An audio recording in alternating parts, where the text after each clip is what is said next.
Well, of course, it's a must-win, especially for Choco Mucho. We have to say, if they lose, they're out of it.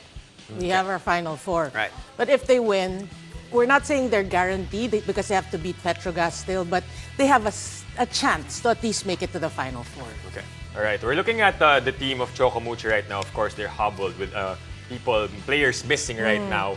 And one of those players is Des Cheng. How crucial is Des Cheng missing in the lineup of Choco Mucho right now? Well, we know why she was added by Coach Oliver. Really, is the leadership that she brings, the spunk, the tenacity. And without that, it's not just Des Cheng. They're missing 4 players now. Duque Ogunsane out with an injury. Right. Unfortunately, yes. Yeah, unfortunately. It's really hard to get your groove or get your rhythm when you're missing a lot of key players. So you just have to, you admire them because that game against Creamline, they tried. They had a good showing, but they're just undermanned, really. So there are a lot of unknowns yet for tomorrow, including the players. Of course, we're hoping that Des will play. Yeah. You also saw the numbers dipped. Our audience saw the numbers for Jules Samonte. Let's quickly talk about her. What a conference it has been for her. Tell us about what your thoughts on Jules Samonte and how big she has been, other than Mika Reyes, of course, and been playing so well for PLDT. Yeah, we always say that she's already made a name for herself, Jules Samonte. She's been an option. I mean, before it's like,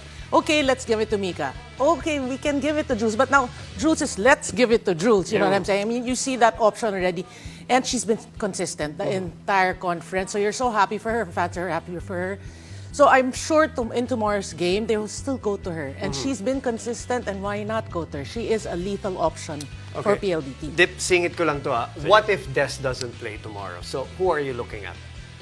Isa Molde, of course. Isa Molde will try. I mean, she's been playing well also for Choco Mucho, but she will have to play at a consistent level. She has to accept that she will be a go-to a leader for Choco Mucho. Laking bagay. Dapat maglaro yung Kat Tolentino rin bukas pa. Choco Mucho, we all know. Yeah, top scorer. But PLDT, as we all know, is emerging right now and they look safe already there. Pero what are their keys to winning? Of course, medyo may advantage sila because nga medyo maraming wala sa Choco Mucho. But what are the keys to winning para sa PLDT muna? Well, for me, for tomorrow, they shouldn't be complacent. They should fight like they want to win it. Yeah. Like everything is at stake. You focus on the game at hand.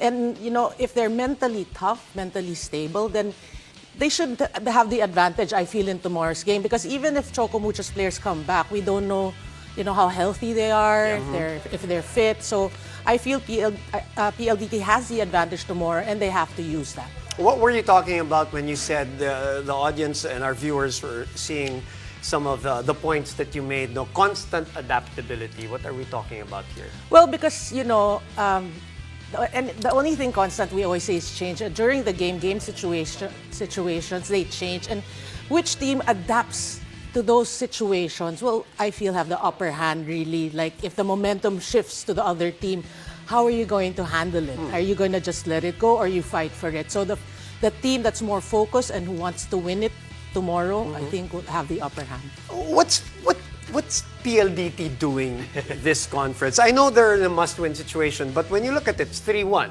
They've played well. They've had great individual performances. What have they been doing? Why is there, a lot of the fans are very happy with how they've performed in this conference, in your opinion? Well, obviously they've gelled. I mean, like last conference, they started slow, but towards the end, you saw that they're becoming a team. And this conference, although it's not perfect, they lost to Creamline in straight sets. But we can see that they're playing as a team. They're enjoying each other's company. That's the most important.